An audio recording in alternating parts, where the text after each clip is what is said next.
नमस्कार दोस्तों, आज हम समझेंगे कि आखिर सिविल सेवा परीक्षा कैसे होती है। जैसा कि भारत की शासन व्यवस्था चलाने के लिए ब्यूरोक्रेसी की 50 सेवाएं हैं, जिसमें से करीब आधे यानी कि 24 में चयन की प्रक्रिया सिविल सेवा के माध्यम से ही होती है। जैसा कि सिविल सेवा परीक्षा को कुल 3 भागों में बांटा गया है।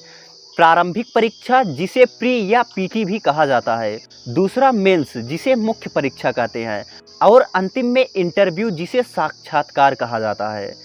जैसा कि इन 3 चरणों के माध्यम से ही सिविल सेवा परीक्षा कराई जाती है। जैसा कि प्रारंभिक परीक्षा उम्मीदवारों के लिए एक पासपोर्ट होता है। जैसा कि जो उम्मीदवार प्रारंभिक परीक्षा को पास करते हैं, वही आगे की परीक्षा में शामिल होने के योग्य होते हैं।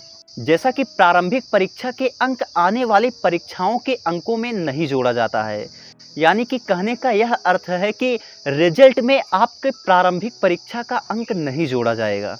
जैसा कि पीटी यानी प्रारंभिक परीक्षा में ऑब्जेक्टिव यानी कि बहुविकल्पी प्रश्न होते हैं, तथ्यों की जानकारी को जांचा जाता है।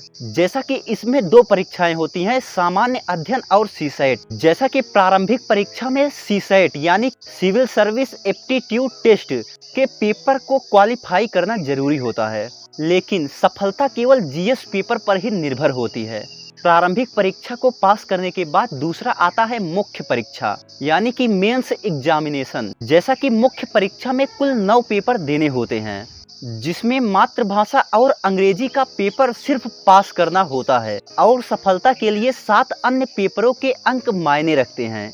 जैसा कि इन 7 पेपरों में से 4 पेपर सामान्य अध्ययन के होते हैं। सामान्य अध्ययन फर्स्ट, सेकंड, थर्ड, फोर्थ, और 1 पेपर निबंध का होता है और 2 पेपर आपके वैकल्पिक विषय का होता है। जैसा कि ये सभी 7 पेपर 250 अंकों का होता है। इस प्रकार से मेंस यानी कि मुख्य परीक्षा कुल 1750 अंकों की होती है।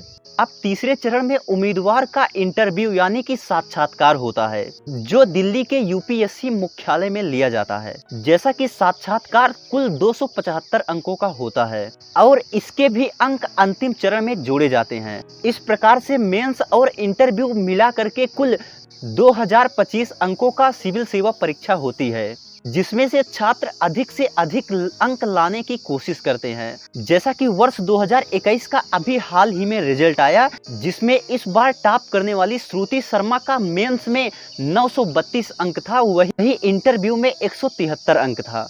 जैसा कि इनको 1105 अंक मिले, यानी कि 54.57% मिला, यानी कि 54.57% ला करके यह 2021 की यूपीएससी टॉपर रहे।